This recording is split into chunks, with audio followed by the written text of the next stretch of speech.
Hello Suvanshu, congratulations on All India Rank 70। Thank you sir, thank you very much.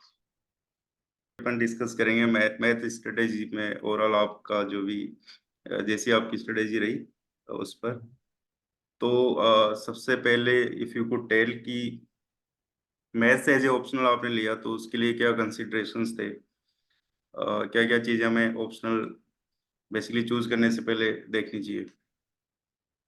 Ji sir, मेरा personally अगर मैं बताऊं तो मेरा हमेशा से मैथमेटिक्स में इंटरेस्ट रहा है। एंड राइट फ्रॉम जब मैं स्पेशली 11th के बाद जब मैंने अपनी ओलंपियाड वगैरह की तैयारी करी थी, तो मुझे ये प्रूफ बेस्ड जो मैथमेटिक्स वगैरह है जो लोग पसंद नहीं आती इन जनरल, लोगों को थोड़ा सॉल्विंग वाली जेई वाली मैथ पसंद है, मुझे हमेशा से हायर मैथमेटिक्स में थोड़ा इंटरेस्ट रहा है। उसके बाद फिर मेरे इंजीनियरिंग में भी जब मैंने लिया था तो मेरे मार्क्स अच्छे आते थे, तो भी मैंने सोचा था कि I can choose for electrical engineering also. But उसमें भी मेरे मार्क्स वगैरह जो आते थे वो मोस्टली मैथ्स की वजह से ही आते थे। तो मैंने देखा कि ओवरऑल मैथ्स ही है जो मुझे एज दे रहा है चीज। तो मैंने सोचा कि स्कोर भी उसी में मेरा अच्छा आ सकता है, इसलिए मैंने तो मैथ्स ही लिया। राइट, इससे प्रीवियस अटेम्प्ट में भी आई थिंक आपके 300 की रेंज, मतलब इससे पहले वाले अटेम्प्ट में आपके मैथ्स के मार्क्स क्या हैं और इस अभी वाले अटेम्प्ट में क्या है, और जो हाँ गैप है उस उसको मतलब रियलाइज करने के लिए, उसको फिल करने के लिए आपके क्या एफर्ट्स थे। जी सर, मैंने सर पहला मीन्स सीएससी 2020 वाला दिया था। उसमें मेरे 320 मार्क्स आए थे मैथमेटिक्स में। अच्छा। उसके बाद फिर उसमें मेरा रिजर्व लिस्ट में हुआ था, तो मुझे इंफॉर्मेशन सर्विस अलॉट हुई थी उसका। एंड नेक्स्ट ईयर 2021 वाले में जिसमें मुझे आईपीएस मिला था, उसमें मेरे 332 मार्क्स थे। तो थोड़ा मतलब उसमें इम्प्रूवमेंट हुआ था। एंड उसके बाद जो 22 वाला अटेम्प्ट था, उसमें मेरा मेंस ही नहीं निकला था, फिर भी मैथ्स से मेरा अच्छा स्कोर था, 318 मार्क्स आए थे उसमें। अच्छा। एंड इस बार जिस बार सिलेक्शन में, इस बार मेरा काफी खराब हो गया था पेपर, तो इस बार मेरे 311 मार्क्स आए।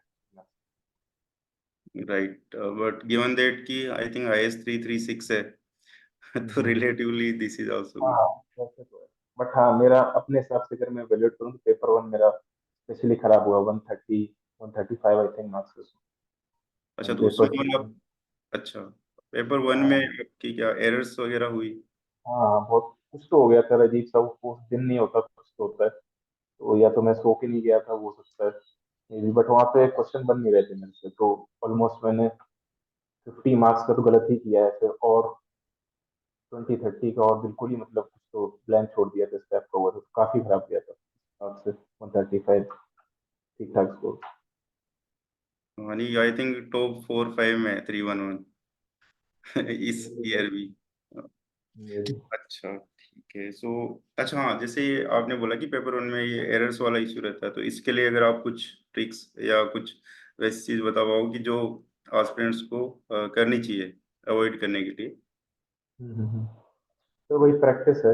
अब इसमें तो स्पेशली मुझे लगता है कि टेस्ट का थोड़ा रोल ज्यादा हो जाता है पेपर वन में। पेपर टू में अगर आप मान लो ज्यादा कैलकुलेशन नहीं भी करते हैं, थ्योरी थ्योरी पढ़ते हैं, तो उसमें भी काफी अच्छा हो जाता है, क्योंकि टाइम मैनेजमेंट वाइज भी मुझे लगता है कि पेपर वन थोड़ा ज्यादा ट्रिकी हो जाता है। अगर आपकी गलतियां मिस्टेक करें तो बार बार आपको करेक्ट करनी पड़ती है। तो मैंने तो जब मेरा 2020 में पेपर वन खराब हुआ था, उसमें मेरे 132 आए थे, तो उसमें पेपर वन पे मैंने बहुत फोकस किया था। फिर नेक्स्ट ईयर मेरे पेपर वन में 161 आए थे, तो उसमें मैंने यही फोकस किया था कि मेनली मिस्टेक्स मुझे अवॉइड करनी है। तो कुछ जैसे टॉपिक्स है, फिजिक्स के टॉपिक्स हो गए, ओडी हो गए, तो उनके में क्वेश्चंस जो गलत होते हैं, जैसे पर्टिकुलर इंटीग्रल निकालना है ना, तो उसमें जैसे साइन का इंटीग्रल बार बार कुछ कॉस लिख देना, तो माइनस कॉस होता है, कुछ कॉमन मिस्टेक्स मैंने आइडेंटिफाई करी थी, तो नीड पे फोकस कर करके एक्यूरेसी बढ़ाने की कोशिश करी, तो वो होता है उसमें। ठीक है। और क्योंकि आप इस बार वर्किंग थे, सो वर्किंग प्रोफेशनल्स के लिए आई थिंक आप आपकी गाइडेंस बेस्ट सूटेड होगी, तो उसके लिए आप क्या गाइड करोगे। तब मैं तो ये कहूँगा कि जब स्टार्टिंग में प्रिपरेशन करते हैं तब हमको टाइम थोड़ा ज़्यादा चाहिए। तो स्टार्टिंग में अगर 5 6 मंथ तक मैं कहूँ कि अगर आप या तो फुल टाइम कर सकते हैं, तो थोड़ा ज़्यादा टाइम आपको निकालना चाहिए। उसके बाद एक बार आपका अगर एक इटरेशन पूरा हो जाता है, तो उसके बाद मुझे नहीं लगता है कि बहुत ज़्यादा पढ़ने की जरूरत होती है। मैंने खुद भी ऑलमोस्ट लास्ट के 2 3 साल 4 to 5 आवर्स पर डे ही पढ़ाई करी है। बाकी फिर ऑलमोस्ट मतलब जब एग्जाम पास जाती है तब तो फिर आपको बढ़ाना पड़ता है, तो उस वक्त अगर आप छुट्टी ले सकती हैं कुछ कर सकती हैं। तो 1 मंथ ऑलमोस्ट अगर आपको मिल सकता है तो इतनी परेशानी मेरे ख्याल से नहीं होनी चाहिए, आप मैनेज कर सकते ठीक है। अच्छा, जो मैथमेटिक्स ऑप्शनल में जो सबसे क्रिटिकल क्वेश्चन रहता है कि ऑप्शनल का सिलेबस बहुत वास्ट है, so how to manage that along with GS. अगर आप इस टाइप से बता पाओ कि प्रीलिम्स से लेट से 4-5 मंथ्स पहले क्या रेशियो रहना चाहिए, प्रीलिम्स के पास में क्या रेशियो रहना चाहिए, और प्रीलिम्स और मेंस के बीच में किस टाइप से we should allot time between these two. हैं। तो मैथ्स मुझे लगता है काफी वास्ट ऑप्शनल तो है ही, तो अगर आपको उसको प्रिपेयर करना है तो 1 ईयर तो मुझे लगता है आपके पास होना ही चाहिए। जब आप प्रीलिम्स दे रहे हैं उसके 1 साल पहले से आपकी तैयारी मतलब हो जानी चाहिए चालू। और मुझे लगता है कि स्टार्टिंग में तो मैथमेटिक्स कोर फोकस होना चाहिए, क्योंकि अगर आपको पूरा कवर करना है ऑल द सब्जेक्ट्स, तो मैं तो जनरली मानता हूँ कोई भी टॉपिक आपको छोड़ना नहीं चाहिए। तो अगर आपको सारे टॉपिक्स कवर करने हैं, तो कम से कम 6 महीने तो उसमें लग जाते हैं। अगर आप मतलब 80% टाइम दे रहे हैं तो मेनली अगर आपका फोकस मैथ्स होगा तो आपको फर्स्ट टाइट्रेशन आई थिंक 6 6 7 महीने में आपको खत्म हो जाएगा। और उसमें भी मैं कहूंगा कि अगर आप हो सके तो बुक से क्वेश्चंस करिए डायरेक्ट। तो क्योंकि मेन एग्जाम में भी आप देखिए तो मोस्टली क्वेश्चन वहीं से रिपीट हो रहे हैं। राइट। उसके बाद फिर आप जीएस की तरफ जा सकते हैं कि आंसर राइटिंग में से रिलेटेड 2 3 महीना। उसके बाद फिर जब प्रीलिम्स का अगर आपको फर्स्ट अटेम्प्ट है, तो अगर आप प्रीलिम्स आ रहे हैं तो 3 महीने पहले आप ऑलमोस्ट पूरा प्रीलिम्स कर सकते हैं। बस थोड़ा बहुत थ्योरी देखते रहिए कि ऐसा नहीं कि बिल्कुल ही मैथ्स गायब हो जाए। तो उस हिसाब से प्रीलिम्स के पहले तक कर सकते हैं। फिर प्रीलिम्स से मेंस के बीच में जीएस एंड मैथ्स का बैलेंस बिठाना थोड़ा और मुश्किल हो जाता है। तो कुछ लोग चाहते हैं, कुछ लोग ऐसा करते हैं कि एक ही दिन में थोड़ा जीएस कर लिया थोड़ा मैथ्स कर लिया, उस टाइप से बैलेंस करते हैं। लेकिन मुझे थोड़ा कंटिन्यूटी सही लगती थी। तो जब मैं मैथ्स करता था तो फिर पूरा ही मैथ्स करता था। जैसे एक हफ्ता ले लिया पूरा मैथ्स किया, कुछ एक पेपर मतलब एक पेपर के 5 या 6 टॉपिक निपटा दिए, फिर जीएस किया, फिर एक हफ्ता लेके ऐसे ऐसे बीच में मैं बंचेस में करता था उसको। तो वो स्ट्रेटजी मुझे काम आती थी। और हो सके तो 50-50 का ही बैलेंस आइडियल है। और दोनों में टेस्ट जितना आप लिखेंगे उतना आपको फायदा होगा। राइट। मैथमेटिक्स में जैसे एक इटरेशन के बाद रिविजन्स की क्या इम्पोर्टेंस है, और आइडली कितने रिविजन्स एग्जाम में अपन बैठते हैं उससे पहले हो जाने चाहिए। सर मैथमेटिक्स में तो स्पेशली इटरेशन की बहुत वैल्यू है, क्योंकि क्योंकि इसका स्टैटिक बिल्कुल सिलेबस है तो बदलता नहीं है। राइट। तो जो आपने एक यदि एक प्रूफ जितनी बार आप लोग उसको देख लोगे उतना ही चांस है कि आपको एग्जाम में याद आ जाएगा। उसके लिए आइटरेशन तो ठीक है, लेकिन थोड़ा स्ट्रक्चर्ड वे में मुझे लगता है करना चाहिए। जैसे ये नहीं होना चाहिए कि आप बार बार वो पूरा ओरिजिनल बुक उठा के पढ़ रहे हैं या जो भी है। तो उसके अगर आप थोड़ा कंसाइज नोट्स बना लेंगे, जैसे जो मेन मेन थ्योरम्स हैं, फिर उसकी आउटलाइन लिख ली कि 2 3 की स्टेप्स क्या हैं उसके। तो थ्योरम फिर उनकी आउटलाइन, फिर जो इम्पोर्टेंट फार्मूलाज है वो, ये थोड़ी थ्योरी वाला पार्ट हो गया। उसके साथ क्वेश्चंस भी जो है जैसे वो भी मुझे लगता है आपको बुक में मार्क कर देनी चाहिए। जैसे कि ये क्वेश्चंस कुछ नए नया ट्रिक बता रहे हैं, इंपॉर्टेंट एग्जाम में आ सकते हैं। बहुत टफ वालों को नहीं करना है, उनको छोड़ सकते हैं। वो आएगा भी तो वहां पे याद नहीं आएगा, गलत कर देंगे। पर जो इंपॉर्टेंट लग रहे हैं क्यू देखो, आपसे पता लग जाता है कि इस टाइप क्वेश्चन इंपॉर्टेंट, वो आप मार्क कर लो, वो भी रिवाइज कर लो। तो ऐसे करके जितना आप प्रिपरेशन करेंगे उतना टाइम कम होता रहेगा। मेरा तो ऑलमोस्ट आखिरी में हो गया था कि मैं 1 और 2 वीक्स में पूरा मैथ्स का सिलेबस रिवाइज कर लेता था। तो आप स्ट्रक्चर्ड वे में करेंगे तो आप कर सकते राइट। और जो एग्जाम के टाइम 5 डेज हमें मिलते हैं उसमें भी आई थिंक वही नोट्स काम आते हैं, फिर शॉर्ट नोट्स। हैं। बिल्कुल सर, वो 5 दिन बिल्कुल ही गोल्डन होते हैं। उसमें ही बहुत ही हेविली रिलाई करता था मैं उसमें तो। ऑलमोस्ट 14 15 घंटे में रोज पढ़ता था, और सुबह उठा और बेड पे ही खाना आ रहा है सब कुछ। फुल पूरा दिन भर से बैठ के रात भर पूरा एक बस वो एक नया टॉपिक उठाया, 3 घंटे में उसका थ्योरी किया, फिर 1 घंटा उसके क्वेश्चन किए। नेक्स्ट टॉपिक ऐसे आपको 5 दिन में पूरे 14 टॉपिक निपटाने के। तो वो तो टाइम बिल्कुल ही आपको 100% देना पड़ेगा। राइट। अच्छा, उस कुछ एस्पिरेंट्स के उसमें ऐसी क्यूरीज रहती है कि वो जो 5 डेज मिलते हैं उनमें क्या हमें पेपर अटेम्प्ट करने चाहिए, क्या फुल लेंथ पेपर, लाइक कि पीवाईक्यू किसी ईयर के उठा लिए, या कोई टेस्ट सीरीज वो उन्होंने कर रखी है तो उसके, या उससे मतलब उसमें आपकी क्या एडवाइस रहेगी कि ये करना चाहिए, या जो आपके शॉर्ट नोट्स है वो रेफर करो, जो आपने मार्क कर रखे क्वेश्चन वो प्रैक्टिस करो। हाँ सर, मतलब मेनली तो मेरा ये रहता है कि थ्योरी एटलीस्ट मैं सबकी देख लेता हूँ, और प्रैक्टिस में कुछ स्पेसिफिक टॉपिक्स करता था जिसमें मतलब मिस्टेक्स होने की चांसेस ज्यादा है। जैसे ओडी हो गया, पीडी हो गया, न्यूमेरिकल एनालिसिस, एलपीपी। तो इन सब्जेक्ट्स की उठा उठा कर रखता था सबके। जैसे लीनियर प्रोग्रामिंग कभी मैंने प्रैक्टिस नहीं करी, या रियल एनालिसिस या अलजेब्रा, इनके क्वेश्चंस में प्रैक्टिस नहीं करूंगा। और एग्जाम को सिमुलेट करने के लिए मतलब कुछ एक टेस्ट, जैसे मैथोक्रेट कोई टेस्ट उठा लिया, अब उसमें फटाफट देख लिया कि ये क्वेश्चन है, तो इसमें से कौन कौन से मैं करूंगी, कैसे कर सकता हूँ। एग्जैक्ट उसको सॉल्व नहीं करूंगा मैं, बस ऊपर देख लूंगा कैसे सॉल्व हो सकता है, कैसे सॉल्व हो सकता है। फिर कौन से मैं एग्जाम में अटेम्प्ट करूंगा, फटाफट मतलब आधे घंटे में मैं वो कर लेता था पूरा पेपर, एक देख लेता था ये ऐसे होगा ऐसे होगा करके, एक आउटलाइन टाइप में कर लेता। क्योंकि पूरा मुझे नहीं लगता टाइम होता आपके पास कि आप बैठ के 3 3 घंटा लिख सकते हैं उसको। हाँ एक आध क्वेश्चन उसमें। आप कर सकते हैं, पूरा पेपर करना मेरे ख्याल से मुश्किल ही है। Okay. During the examination, we have basically there are total 8 questions. तो two तो we have compulsory questions. जो Yes. बाकी हमें 3 सेलेक्ट करने हैं, तो उसके लिए आप मतलब आपका क्या प्रोसेस रहता था? हाँ सर, इसमें क्वेश्चन सिलेक्शन में तो काफी मिस्टेक मैंने भी करी है पहले, पहले एक दो अटेम्प्ट में। और इसमें मतलब मेरा प्रोसेस ये रहता था कि जैसे सेक्शन ए है, मेरा तो स्ट्रेटजी ये होती है कि सेक्शन ए में ही मैं अटेम्प्ट करता हूँ, मतलब 2 क्वेश्चन कंपलसरी। क्योंकि सेक्शन बी के मैंने देखा दोनों ही पेपर में थोड़े कैलकुलेशन वाले या लंबे क्वेश्चन आते हैं, पीडी हो गया, फिजिक्स वाले टॉपिक्स होते हैं। मेरी तो स्ट्रेटजी होती है कि पेपर वन में करूंगा, मतलब सेक्शन ए जो होता है उसके करूंगा मैं क्वेश्चन। दोनों ही पेपर में सेक्शन ए का मैं करता था। तो उसके लिए मतलब मैंने एलजेब्रा है, रियल एनालिसिस है, ये वाले थोड़े ज्यादा पढ़े थे। या थ्री डी ज्योमेट्री है कि अगर कोई भी क्वेश्चन आता है, मतलब थ्री नॉर्मल्स का आता है, या फिर कोई भी रिंग्स फील्ड का कोई भी आता है, तो मैं करूंगा। तो इन पे मैंने थोड़ा ज्यादा फोकस किया था। और मेरा यही होता था कि मैं वो 2 टॉपिक जल्दी कर लूंगा, वो जो सेक्शन ए का है। मतलब ऑलमोस्ट मेरा ऐसा होता था कि 3 घंटा है तो सेक्शन ए के 3 क्वेश्चन में आधे टाइम में कर लेता हूँ, और बाकी के जो सेक्शन बी के जो 2 क्वेश्चन होते हैं वो बाकी टाइम दे जाते हैं इसके ऊपर। प्रीलिम्स से कितने टाइम पहले हमें बेसिकली मैथमेटिक्स जो हमारा सब्जेक्ट है उसको अलग कर देना चाहिए, या कुछ मिनिमम टाइम एंड तक रहना चाहिए, उसमें आपका क्या सजेशन है? सर वो तो अटेम्प्ट पे डिपेंड करता है। जैसे किसी अगर फर्स्ट अटेम्प्ट है या फिर सेकंड अटेम्प्ट, जिससे पहले प्रीलिम्स नहीं हुआ, तो उसको तो ऑब्वियसली ज्यादा टाइम देना पड़ेगा। But in right. जनरल मैं कहूँगा कि 3 हफ्ते पहले तक तो आपको मैथ्स करनी चाहिए।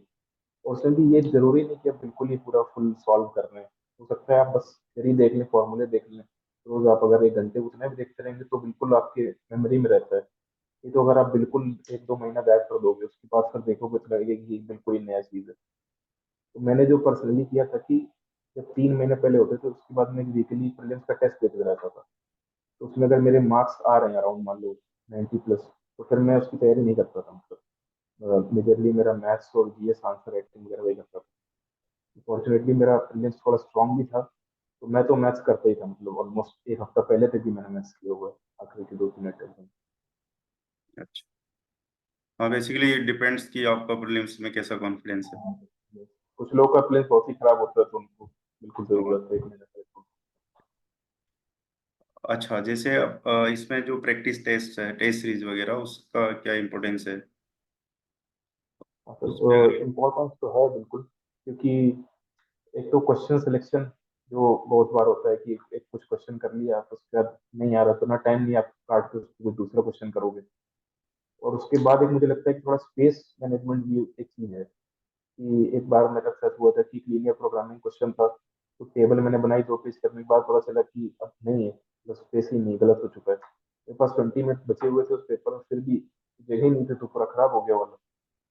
तो ये स्पेस का मैनेजमेंट है, और स्पेशली टाइम मैनेजमेंट मैथ्स में बहुत जरूरी हो जाता है। क्योंकि जीएस में नहीं है, जैसे जीएस में होता है कोई 15 मार्कर है तो 10 मिनट्स ही लगेगा, आपको आता है नहीं आता है तो, है ना, 8 हो जाएगा या 12 हो जाएगा, बट ऑलमोस्ट फिक्स है। तो मैथ्स में वैसा है कि कोई ऐसा क्वेश्चन आएगा 20 मार्कर, हो सकता है आप एक पेज में उसको निपटाओ तो 5 मिनट में हो गया। कोई 10 मार्कर, उसमें 20 मार्क्स, 20 मिनट आपको लग जा रहा है। तो ये टाइम मैनेजमेंट सीखना कि ये I think test series is very important. तो आपको 5 6 फुल टेस्ट तो जरूर देनी चाहिए लेंस लेंस के बीच में।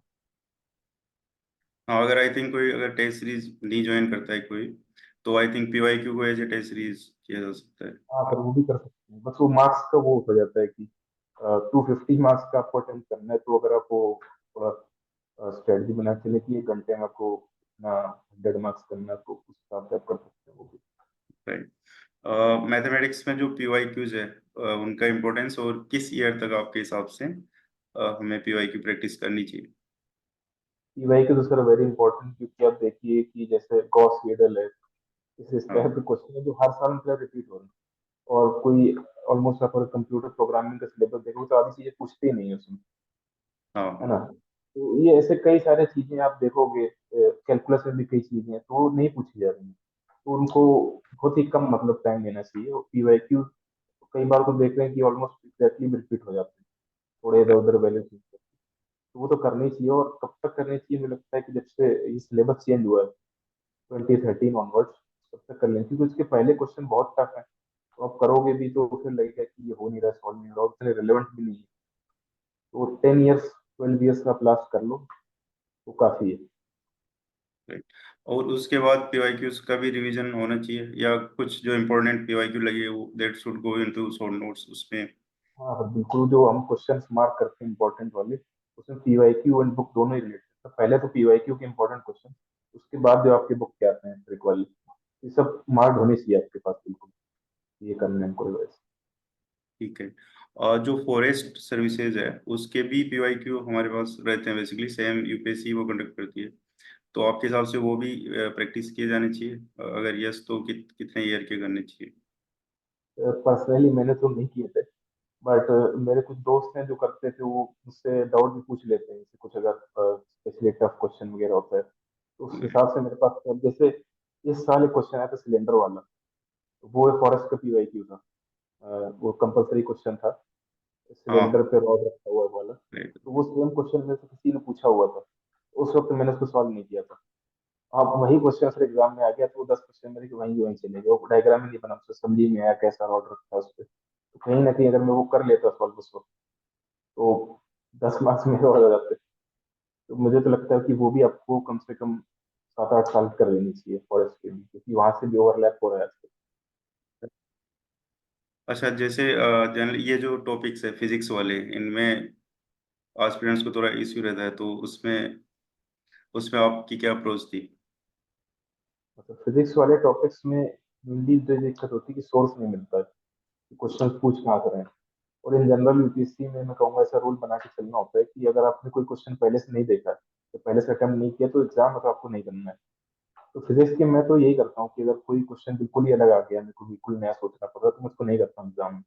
लेकिन फिर भी है, जैसे कुछ कृष्णा सीरीज की हैं, मैंने तो बुक्स की बुक्स पूरी करी है, क्योंकि मेरे पास टाइम भी था थोड़ा ज्यादा। अब आप 2-3 अटेम्प्ट दे देते हो तो लगता है कि ये बुक भी कर लेते हैं। पूरा साल खड़ा हुआ तो मैं तो स्टैटिक्स डायनेमिक्स रिजिड डायनेमिक्स तीनों बुक मैंने करी हुई हैं। इंपॉर्टेंट इंपॉर्टेंट क्वेश्चन, फिर भी मुझे लगता है कि आपके क्वेश्चन ऐसे आ रहे हैं कि आप कुछ भी पढ़ लो तो वो कुछ और ही पूछ लेता है। तो मैं तो उसको लास्ट प्रायोरिटी रखता हूँ, सेक्शन बी में वैसे ही मैं कम अटेम्प्ट करता हूँ। तो एक बार आप बेसिक बेसिक कर लो और टेस्ट सीरीज कर लो, तो उसके बाद फिर आएगा तो आएगा, नहीं तो फिर छोड़ना ही पड़ेगा, मुझे यही लगता है। बस वो कंपलसरी वाला नहीं होना चाहिए, वो उतना हो जाए कोई भी है, उतनी ही प्रैक्टिस होनी चाहिए, मुझे लगता है। फिजिक्स में जनरली देखा जाता है कि वो डायरेक्ट बुक से उठाते हैं, जो भी कृष्णा की होगी या फ्लूइड जैसे एमडीआर हो गया।